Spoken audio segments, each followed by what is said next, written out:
Bienvenue et merci de nous recevoir chez vous. Nous sommes avec M. Ousmane Ali Pam. Ousmane Ali Pam est enseignant, chercheur et le président de la section africaine des écovillages. M. Pam, merci d'avoir accepté notre invitation. On parle beaucoup d'écovillages au Sénégal. C'est quoi un écovillage? Merci M. Diop pour cette invitation. Je voudrais donc saluer tous les spectateurs qui nous regardent en ce moment.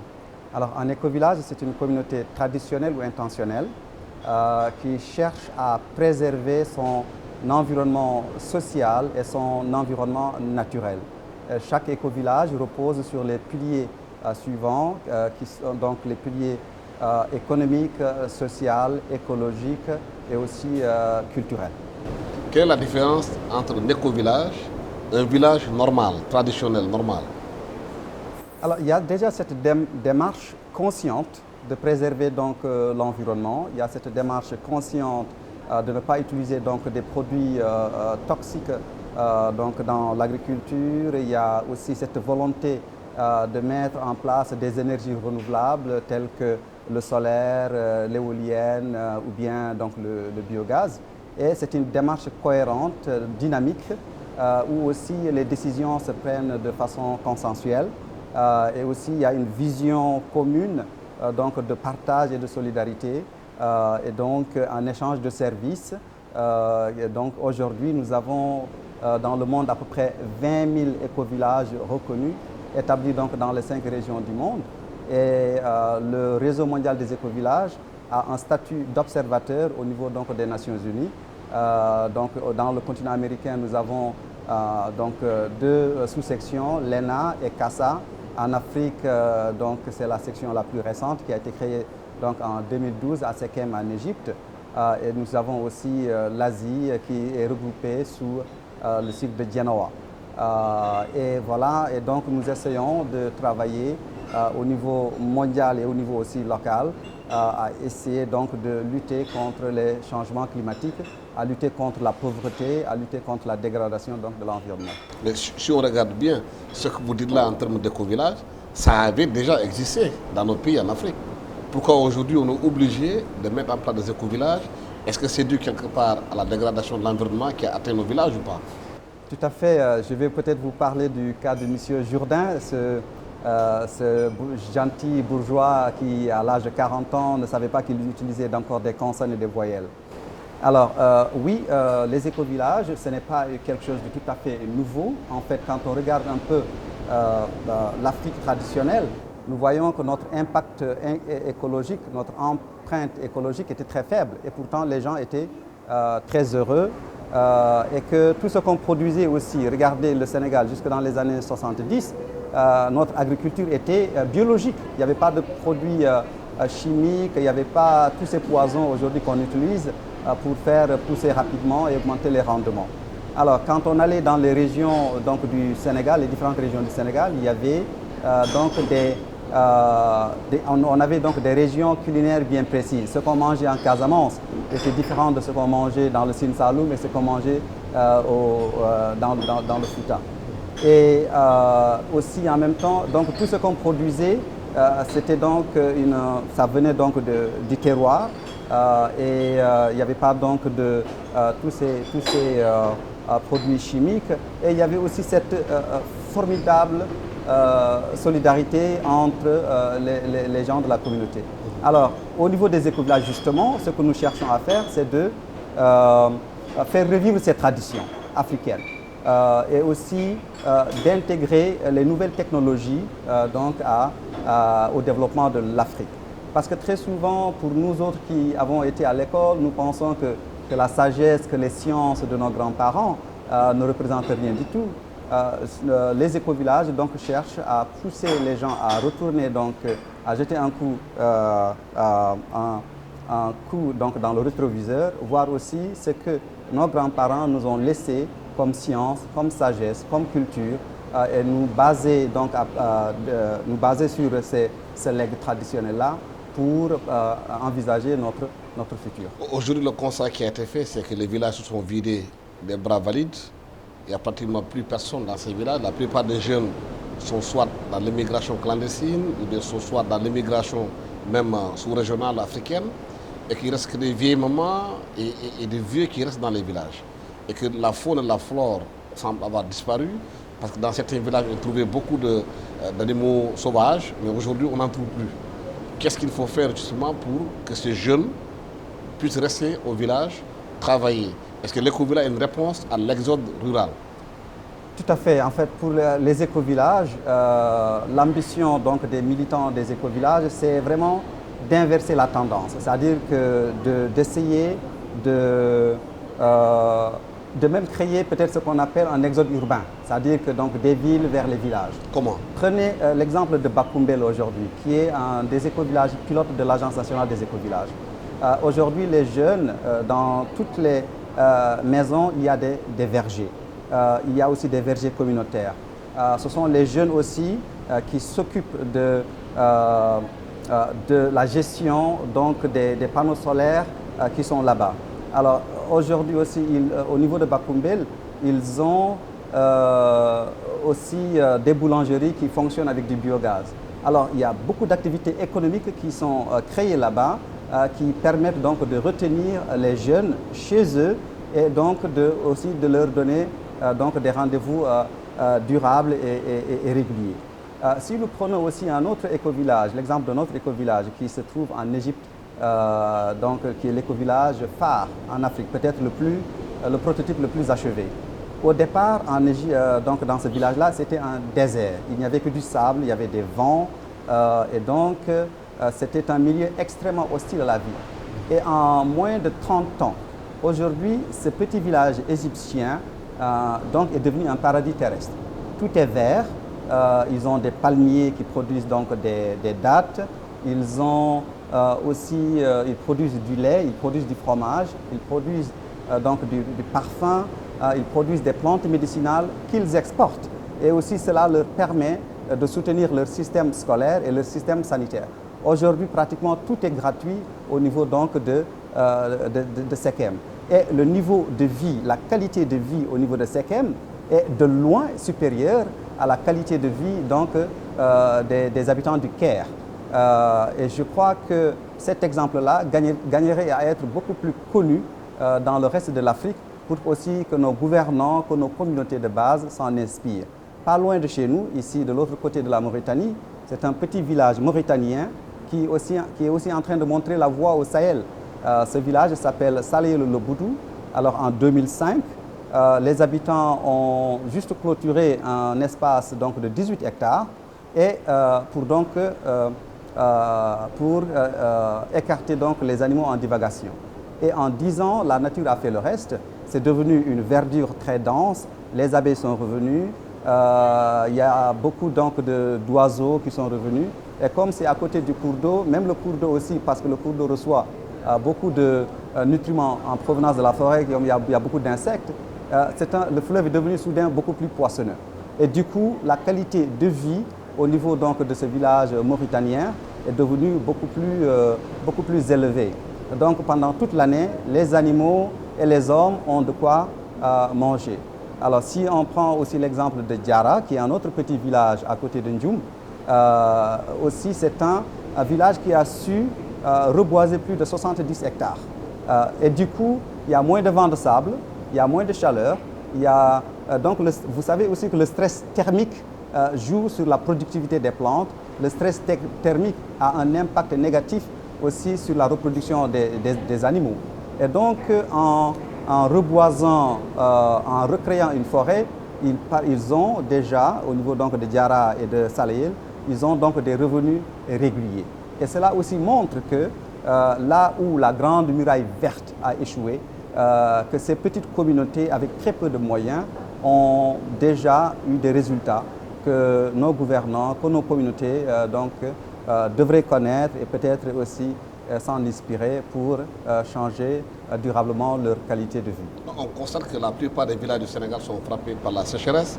Les jeunes sont partis pour chercher du travail en ville. Et vous vous dites qu'avec les éco-villages, il est possible de créer de l'emploi pour les jeunes. Comment? Par exemple, nous sommes en train de mettre en place, grâce à l'appui du gouvernement britannique, de mettre en place un produit agroforestier et permacole donc au niveau de 4 zones, de 4 villages du Fouta. c'est Guédé Chantier, c'est Lahel, c'est le village de Diara et c'est aussi le village de Moudouaï. Alors, dans ces villages-là, nous avons donc créé, nous avons donc 32 hectares où nous produisons donc des arbres fruitiers, où nous produisons aussi des végétaux. Du coup, les femmes peuvent revendre ces produits bio, donc de qualité supérieure, et gagner donc des revenus durables. Alors, quand les femmes ont donc des revenus durables, elles peuvent financer soit les études de leurs enfants, ou bien s'occuper donc de la santé de leurs enfants. Et aussi, comme c'est des produits bio qu'elles produisent, du coup, en les mangeant, c'est donc des produits hautement propres, sains et hygiéniques. Les gens ne risquent plus d'avoir des cancers, ne risquent plus donc d'avoir toutes ces maladies qui sont liées un peu à notre mode de vie actuel. Et donc, il y a aussi d'autres types d'activités telles que la production, parce que si par exemple au niveau de la santé, nous avons produit donc dans nos laboratoires de Ngaparou, grâce à notre ONG SOS Environnement, nous avons produit du gel antiseptique à base de plantes, d'essence de plantes. Et nous avons produit du savon bio que les gens peuvent aussi vendre et gagner aussi des revenus. Et nous avons produit des répulsifs de moustiques pour éviter donc le paludisme et tout cela. Et toutes ces activités-là, si elles sont vulgarisées, si ces résultats sont vulgarisés, ben, c'est des revenus réguliers pour les populations, pour tous les acteurs. Mais comment faire pour intéresser les villages qui en ont besoin, peut-être de faire de l'éco-village pour créer de l'emploi pour les jeunes? Comment le faire? Est-ce que vous avez les moyens de le faire? Alors, le réseau mondial des éco-villages aide donc ces communautés qui sont intéressées à travers donc des formations. Là, au niveau par exemple de Guédé Chantier, nous avons des experts qui vont nous venir de l'éco-village de Damanhur qui est en Italie, qui vont apprendre les populations à transformer par exemple les produits, les légumes, etc. Parce que vous savez, pendant la période de soudure, il est extrêmement difficile donc, de trouver des légumes frais et tout ça. Alors maintenant, avec cette transformation alimentaire, les gens peuvent donc avoir des légumes disponibles pendant toute l'année et aussi en vendre quand il n'y en a plus sur le marché et avoir donc des revenus. Alors, et aussi, nous pouvons aussi intéresser expliquer aux populations comment fabriquer de l'énergie vraiment à moindre coût en utilisant donc le biogaz. Nous avons introduit donc le biogaz dans des communes comme Guédé Chantier et comme aussi avec l'État aussi. L'État a introduit donc le biogaz au niveau donc de Bakoumbel. Alors tout ça, c'est des activités qui peuvent générer donc des ressources supplémentaires pour quelle est l'articulation de ce que vous faites avec la territorialisation dont on parle ici au Sénégal, avec l'acte 3 de la décentralisation? Bien, alors, ce que les écovillages évitent en fait, c'est du top-down. Il ne faudrait pas que ça vienne donc des gouvernants pour que ce soit appliqué, parce que sinon ça n'a pas de sens. Il faudrait que ça vienne vraiment. Mais est-ce qu'il y a une articulation entre ces politiques-là et ce qui s'est fait dans les écovillages pour qu'aujourd'hui, puisque vous tous concourez au bonheur des populations, comment elles font pour qu'elles puissent avoir accès à ces ressources naturelles déjà qu'elles ont pour pouvoir vivre mieux? Oui. Alors, je vous dirais, permettez-moi de faire un peu l'historique un peu. Parce que les écovillages, c'est d'abord une initiative citoyenne. Au Sénégal, nous avons commencé donc vers la fin des années 90 et en 2008, le gouvernement du Sénégal de l'époque a créé un ministère chargé des écovillages et une agence nationale chargée des écovillages. Et ça, c'est une première mondiale. Et ça a tellement renforcé le leadership du Sénégal qu'il y a beaucoup d'acteurs au niveau mondial qui voient le Sénégal comme un exemple. Et d'ailleurs, lors du dernier sommet mondial des écovillages, il y avait 400 participants experts de très haut niveau qui étaient venus ici. Et tous ces acteurs-là, il y a des experts en permaculture, il y a des experts en énergie renouvelable, il y a des experts pratiquement en tout, et qui sont donc disposés à venir travailler avec donc, les communautés donc, du Sénégal.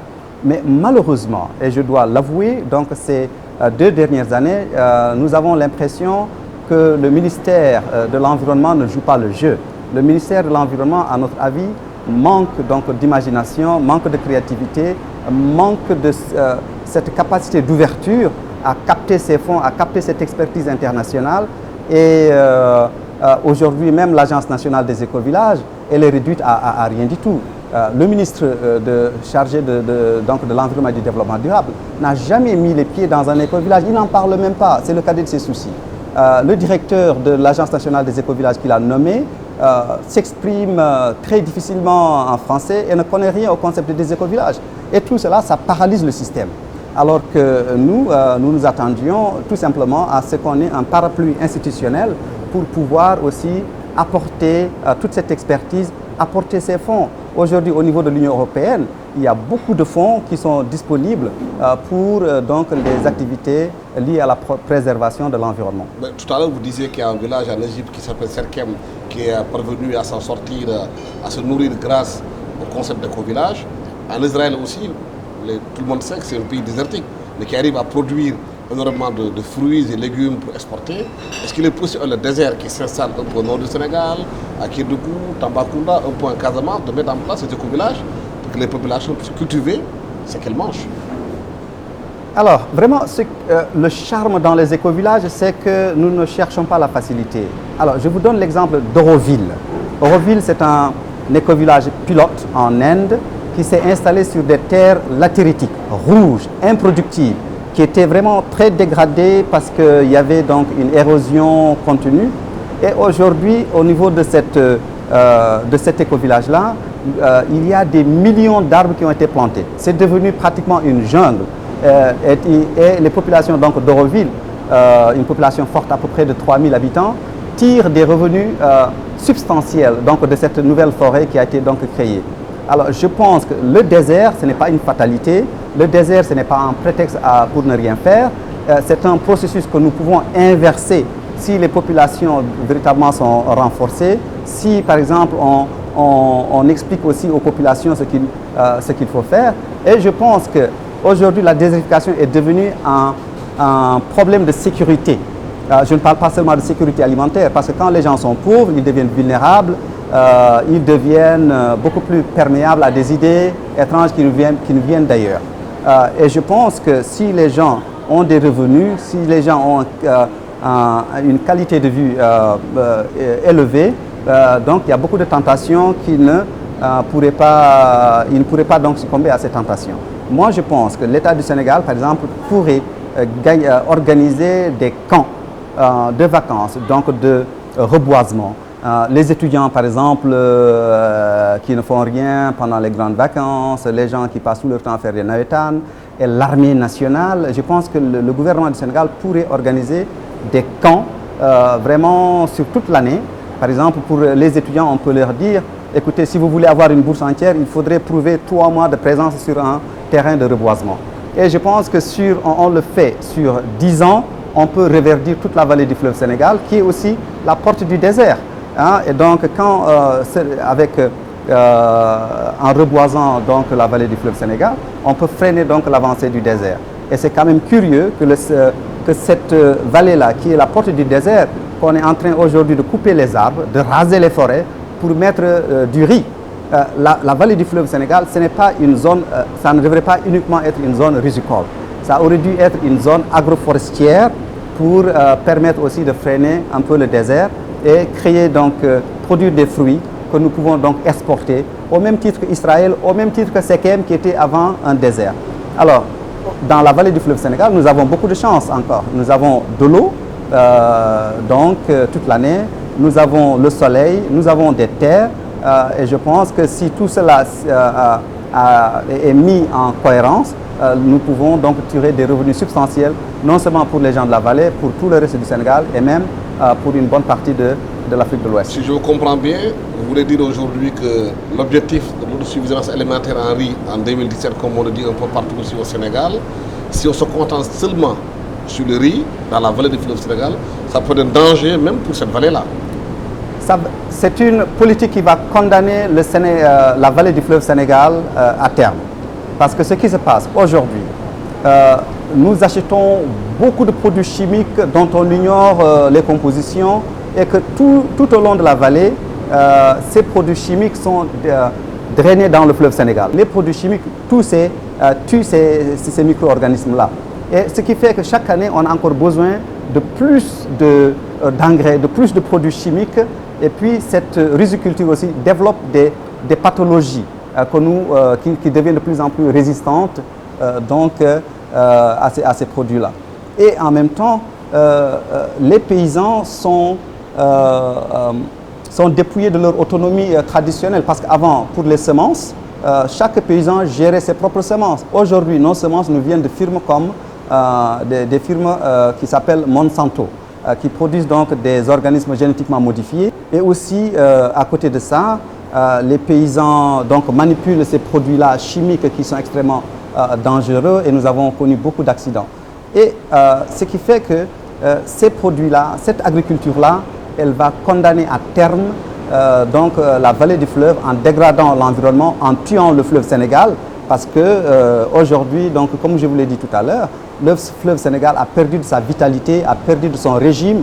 Le fleuve Sénégal est en train de se mourir petit à petit et il y a de moins en moins de poissons, il y a de moins en moins, donc il y a des herbes un peu bizarres parce que l'eau est en décomposition très avancée. Aujourd'hui, des villages qui veulent adopter votre concept d'éco-village, qu'est-ce qu'il leur faut pour y parvenir? Est-ce qu'elles doivent payer de l'argent? Comment doivent-ils faire ces villages-là pour être des éco-villages? Alors, quels sont les moyens qu'ils doivent mobiliser? Parce que ça demande quand même des moyens de le faire. Oui, par exemple, nous avons été approchés par des villages du Baol, 53 villages du Baol veulent devenir des éco-villages. Nous avons 70 villages dans la commune de Fanaï qui veulent donc devenir des éco-villages. Nous ne demandons pas de l'argent à ces villages-là. Qu'est-ce qu'il faut faire? Par contre, nous leur donnons donc des fiches pour identifier donc, les besoins donc, de ces communautés-là. Et nous allons aussi leur donner des cours en conception des éco-villages. C'est-à-dire que c'est un renforcement de capacité au niveau donc, des jeunes, au niveau des femmes, au niveau donc, des forces vives de ça. Et il faut juste peut-être montrer à toutes ces populations-là comment faire pour produire donc, de l'énergie, comment faire pour faire prospérer une agriculture biologique durable, comment faire pour faire de la pisciculture, comment faire pour faire de l'apiculture. Vraiment, aujourd'hui, tous les villages sénégalais, qu'ils soient désertiques ou pas, ont la possibilité de créer leur propre production locale et d'arriver à une autosuffisance dans un court terme. Donc les éco-villages, le Global Eco-Village Network, SOS Environnement, tout ça sont donc des structures qui peuvent donc aider ces populations et ces populations peuvent donc nous contacter directement pour qu'on puisse aussi descendre sur le terrain, discuter avec les jeunes, leur montrer exactement comment faire, comment les autres éco-villages du monde ont fait pour s'organiser et arriver aux résultats auxquels ils sont arrivés. Mais où trouvez-vous les moyens, vous, pour fonctionner en tant qu'éco-village? Je pense que ce n'est pas une question donc les moyens sont là disponibles. De plus en plus, il y a de grands bailleurs de fonds qui veulent mettre de l'argent donc pour soutenir les villages. Je vous ai parlé tout à l'heure donc de l'Union européenne qui a de l'argent qu'il pourrait donc mettre au profit donc des éco-villages. Il y a des gouvernements comme le gouvernement donc du Royaume-Uni qui peuvent mettre et nous trouvons aussi qu'il y a des firmes cosmétiques qui aussi veulent investir par exemple dans l'exploitation du goé. Je pense que c'est juste faire une preuve d'imagination. Donc il doit y avoir des conditionnalités par rapport à ces moyens qu'ils donnent. C'est pas gratuit. Non, mais pas forcément. Par exemple, au niveau de Guédé, où nous sommes en train de développer un projet permacole, au niveau de Diara, les populations n'ont rien donné en retour. Je pense qu'il faut un minimum d'ouverture pour que les gens là veuillent bien apprendre donc, des expériences des autres, que les gens aussi puissent entrer en contact avec les acteurs donc, des éco-villages. Nous avons cette possibilité donc, de créer donc, des liens de jumelage entre les éco-villages du Nord et les éco-villages donc, du Sud. toutes les communautés qui veulent devenir donc des écovillages, on pourrait créer des liens.